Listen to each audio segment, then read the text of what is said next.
Bonjour, je suis Manuel Davy et je vous souhaite la bienvenue dans les Carnets de l'IA, le podcast indépendant numéro 1 sur l'IA qui explore comment intégrer l'intelligence artificielle en entreprise.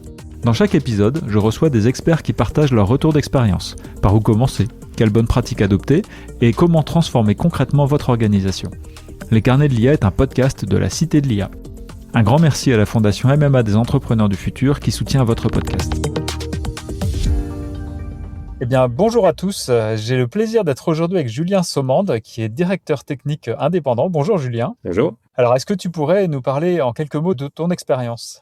J'ai toujours été passionné par le développement depuis l'âge de 13 ans. J'ai eu plusieurs boîtes après, mais dans lesquelles j'ai arrêté de développer parce que j'avais des gens qui développaient pour moi. En 2021, suite à un accident personnel, j'ai dû me remettre à développer pour me vider la tête et je me suis rendu compte que c'était vraiment le truc qui me manquait en fait, le besoin de développer. Et je me suis remis à coder et je me suis dit je vais continuer à faire ça pour le reste de ma carrière. Et donc je suis devenu CTO indépendant pour des startups. Je les aide à monter leur MVP, leurs outils, à réfléchir à leur stratégie technique, etc. Peut-être pour préciser, un MVP, un Minimum Viable Product, c'est une version 0 d'un produit qui sert juste à l'éprouver, à le tester un petit peu. C'est ça. Et il y a 1 an et demi environ, j'ai eu un petit moment où j'avais un intercontrat. Je suis venu à la Cité de l'IA d'ailleurs. C'était à ce moment-là que j'ai rencontré un ancien concurrent qui m'a parlé un petit peu du développement avec l'IA qui était balbutiant à l'époque. Et c'était le jour de la sortie d'un outil qui s'appelait Windsurf. Et ce jour-là, je suis tombé dedans en fait. Donc je me suis mis à développer avec l'IA jusqu'à aujourd'hui faire en sorte que je développe plus, mais c'est l'IA qui développe pour moi.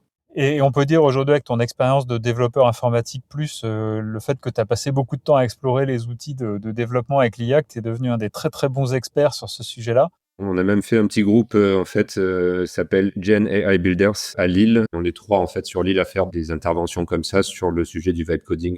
Est-ce que tu pourrais commencer par expliquer pour nos auditeurs ce terme de vibe coding et puis peut-être aussi comme en tirant le fil, nous expliquer ce qu'on arrive aujourd'hui à faire en termes de développement informatique avec l'IA, comment on fait et ce que ça apporte. Alors, le vibe coding, déjà, il n'y a pas une définition, mais plusieurs. Certains diront que c'est par exemple Lovable. Lovable, c'est un outil sur lequel vous vous connectez, vous décrivez ce que vous voulez faire et ça construit l'application pour vous. Ça code à partir d'une description en texte naturel, ça crée le code informatique de l'application. C'est ça. Et le code, en fait, il est, alors surtout dans les premières versions, il est complètement invisible. C'est une boîte noire, mais ça fonctionne. Ça a notamment permis à des boîtes de développer leur MVP pour tester un marché. C'est largement suffisant sur des applications simples.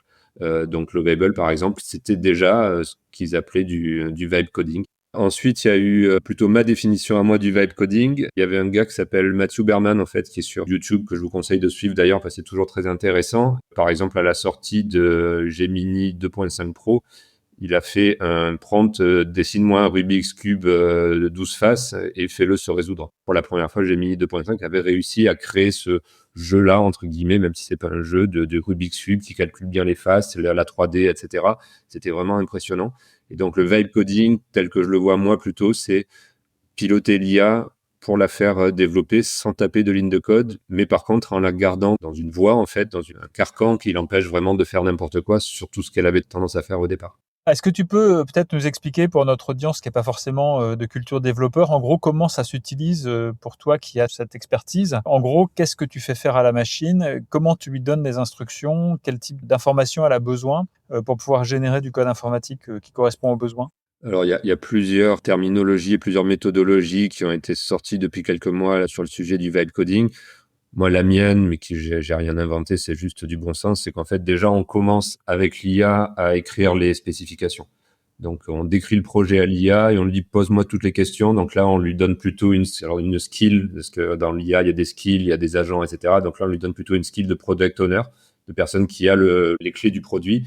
Et on lui dit, aide-moi à définir le produit. Donc là, l'IA pose plein de questions. On lui répond jusqu'à ce que, globalement, on arrive à des specs qui, fonctionnellement, décrivent ce que le projet va faire. Imaginons qu'on veut faire un site internet de location immobilière, on va lui dire il faut pouvoir mettre des maisons, qu'on puisse poster des offres, recevoir des offres, etc. C'est ça, et on lui dit, et après, elle va vous poser les questions sur tout ce que vous n'avez pas dit, mais qu'elle va trouver intéressant. Par exemple, est-ce qu'on peut supprimer une alerte, par exemple, tu vois, typiquement ce genre de choses qu'on n'a pas forcément dit au départ.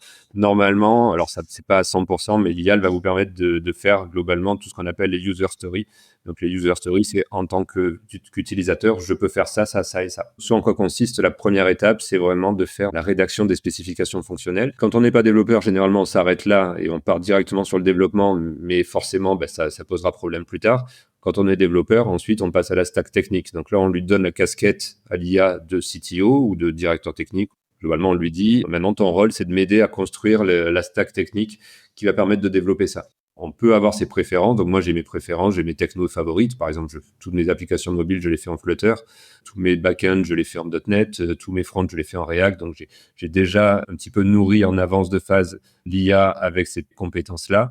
Je lui donne mon cadre et ensuite, on définit ensemble tout ce qui sort du cadre globalement. Comment est-ce qu'on fait ça? Comment est-ce qu'on fait ça? Donc on fait à la fois les specs fonctionnels, puis les specs techniques. Et la dernière étape, c'est de découper ça en sprint ou en user story ou enfin, peu importe le terme, chacun a la sienne. Mais globalement, c'est de faire maintenant un plan de bataille pour dire, OK, pour développer ça, on va découper en petits carrés. Tant qu'à faire, on va commencer par les carrés les plus simples et ceux qui n'ont pas d'implication et on va finir par les carrés les plus compliqués. Et c'est à partir de là que vraiment on passe du coup sur l'IA. D'accord. Et généralement, ce qu'on fait, c'est du TDD, donc Test Driven Development. Et là, on dit à l'application, tu développes ça et à la fin, tu testes. Ou alors, tu fais même le test avant et tu développes après. Mais l'idée, c'est qu'une fois qu'on a fini un petit bout, on sache que ça marche. Si on ne sait pas que ça marche, l'IA, elle va continuer. Et à la fin, on va se retrouver avec un truc, en fait, qui ne marchera pas, qui sera vraiment buggé. Donc, en fait, l'idée, c'est d'avancer petit pas par petit pas avec l'IA et lui dire, fais ce petit bloc, teste-le bien sur tous les cas. Et ensuite, passe au suivant. Le découpage, ça, c'est le développeur expert qui le fait ou alors c'est l'IA elle-même qui fait le découpage en petits blocs comme tu viens de décrire? Moi, à titre perso, je fais le découpage, moi. CTO devient vraiment un product owner. Donc, aujourd'hui, j'ai fait des applications 100% avec cette méthodologie-là. Pour autant, je connais par cœur mon schéma de base de données. Je connais par cœur l'architecture de mon application. Je vois un bout de code, je sais à quoi ça correspond. Donc, en fait, c'est un peu la différence, en fait, entre le vibe coding qu'on nous vend sur Internet en disant je vais développer un SaaS en 5 minutes, où on fait un prompt et puis on a un truc qui marchouille à peu près et qui va pas marcher bien longtemps. Et puis vraiment un process où on construit la maison, mais on sait ce qu'il y a dedans, on connaît les fondations, etc. Ce qui fait que si on veut rajouter une pièce derrière, on l'a déjà prévu d'avance. Ça veut dire que le code là, qui est généré par l'intelligence artificielle, toi, tu es capable de comprendre ce que fait chaque ligne et éventuellement même de le modifier? Oui, c'est ce que je faisais. Alors, il y a eu j'anticipe un petit peu sur la suite, mais il y a eu un gros gap quand même avec, en décembre, je crois que c'était en décembre, avec la sortie de Opus 4.6, donc d'Anthropic, qui est le modèle pour moi le meilleur actuellement. Ça peut encore changer, mais en termes de développement. Et donc, il y a vraiment une rupture qui fait qu'à partir de ce jour-là, je crois que j'ai quasiment plus jamais modifié une ligne de code parce qu'il était tellement fort, en fait, qu'il arrive à comprendre ce que je veux faire. Avant ça, c'était quand même beaucoup plus laborieux. Les premiers modèles, il fallait toujours repasser derrière, revérifier quasiment chaque ligne de code. Et c'était souvent mal fait. Ils prenaient des raccourcis. Très clairement, pendant un an, le vibe coding, c'était un truc, il fallait vraiment avoir du courage pour se lancer dedans. Aujourd'hui, c'est mature. Très bien. Merci pour ces explications. Ça nous amène à notre première question.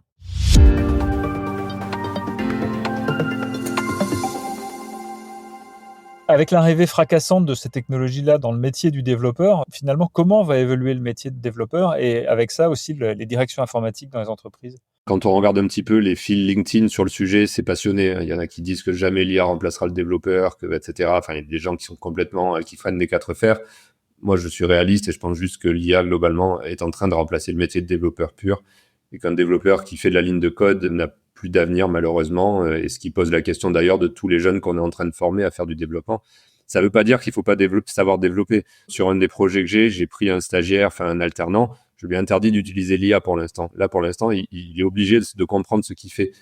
Mais n'empêche qu'in fine, il va l'utiliser. Si les développeurs qui sortent de l'école, in fine, c'est juste des gens qui font des prompts et qui copient-collent du code, ça n'aura aucun intérêt. Ce sera compliqué, il va falloir trouver la bonne manière de les former pour qu'à la fois ils comprennent ce qu'ils font, mais que tout de suite, ils utilisent l'IA pour le faire, puisque s'ils commencent à le faire manuellement, ils n'auront pas d'avenir, globalement. Donc, le métier de développeur va vraiment évoluer pour moi vers quelque chose qui est plutôt de l'ordre du product owner.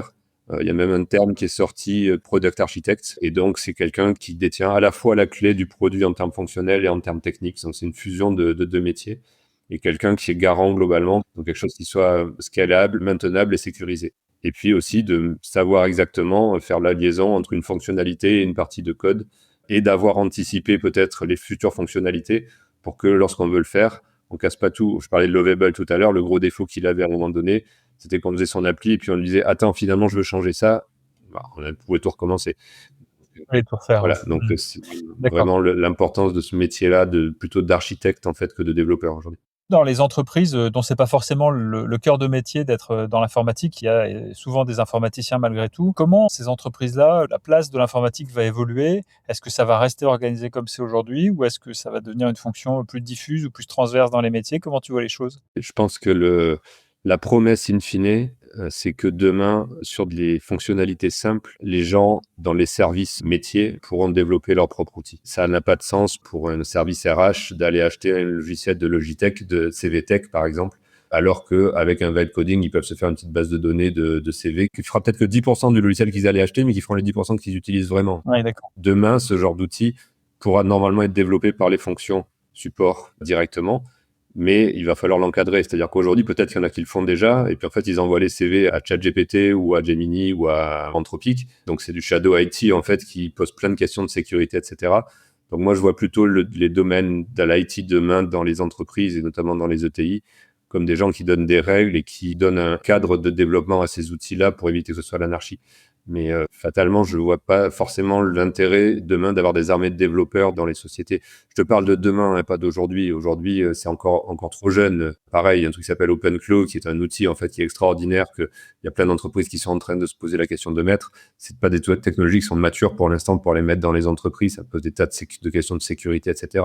Mais je donne plutôt une vision, à mon avis, j'ai toujours tendance à être trop long sur l'IA. J'aurais dit à 1 an, mais je vais te dire à 6 mois peut-être. D'accord. Donc on peut s'attendre, et c'est ce que tu observes déjà, une évolution vraiment radicale de ce métier-là. Mais aussi, c'est une opportunité pour les entreprises en termes de capacité d'avoir rapidement des réponses techniques à des besoins métiers, qui est toujours un peu le point faible de l'informatique d'aujourd'hui. C'est ça. Enfin, moi, j'ai travaillé pendant des années, surtout avec des grands groupes dans le retail, etc. Le moindre petit développement qui était demandé par une équipe de marketing ou une équipe métier, ça partait à la DSI qui chiffrait ça en dizaines, voire centaines de jours, etc. Et qui, globalement, ne le sortait jamais ou le sortait 6 mois après, ce qui fait que peut-être que le besoin n'était déjà plus là. Ça va permettre aux entreprises d'avoir cette réactivité-là. Mais encore une fois, à condition de mettre un cadre là derrière. D'accord, très bien. Ça nous amène à notre deuxième question.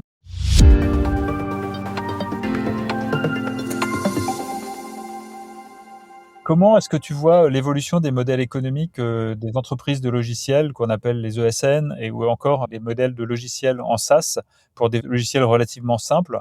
Est-ce que tu penses qu'ils vont être fortement bousculés par ce qui arrive aujourd'hui? Les deux, les deux, mon capitaine, clairement. Ça a déjà commencé avec le SaaS, mais je vais plutôt finir avec celui-là. Je vais commencer par les ESN parce que c'est un sujet que j'avais lancé sur LinkedIn la dernière fois, qui touche d'ailleurs pas que les ESN, mais qui va toucher aussi les développeurs. Je vais donner l'exemple d'un client qui m'a présenté un logiciel qu'on allait lui vendre, un logiciel sur étagère, 20-25 000 euros, que j'ai réussi à redévelopper en 3 jours. Et si je rajoute 2 jours, j'ai le logiciel qui est terminé. Est-ce que pour autant, ça veut dire que la valeur de ce que je fais, c'est 5 jours de mon TJM? Non. Est-ce que c'est 25 000 euros? C'est peut-être pas non plus ça. La vérité est sûrement entre les deux.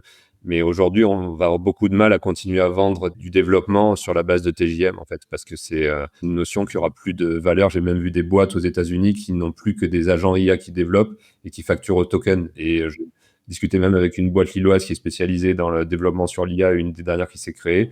Et ils réfléchissent aussi à des modèles comme ça. D'accord. Ce qui est sûr, c'est que la valeur produite par les bons développeurs sur ce sujet-là, c'est pas le TJM multiplié par le nombre de jours. C'est la valeur du problème qu'on résout. Tout à fait. C'est un vieux fondamental du commerce finalement de services. Et pour les SaaS, donc les logiciels en ligne, c'est probablement aussi un grand changement. Les SaaS, je vais donner un autre exemple. J'ai un jeune qui m'a appelé il y a quelques temps parce qu'il était en stage dans une boîte et cette boîte payait 2 000 euros par mois ou je sais plus, très cher. Un logiciel qui allait globalement récupérer en open data les permis de construire tous les jours, qui faisait une requête, qui les classifiait, qui lui envoyait un mail tous les jours ou qui lui faisait un rapport sur les constructeurs. Aujourd'hui, la valeur foncière de ce genre de logiciel, elle devient quasiment nulle parce que je ne vais pas dire qu'en un prompt on le fait. Et évidemment que le logiciel avait sûrement d'autres fonctionnalités derrière. Toujours est-il que là, il payait cette fonctionnalité-là. Et c'est la seule qui l'intéressait, il a payé 2 000 euros. En un prompt, aujourd'hui, avec de l'open data, on est capable de faire un agent qui, tous les matins, envoie une liste comme ça. Donc, le SaaS a beaucoup de soucis à se faire, surtout les SaaS avec peu de valeur ajoutée. C'est pas demain la veille qu'on va recréer un SAP avec un prompt, soyons clairs. On n'y est pas encore. On y sera peut-être un jour.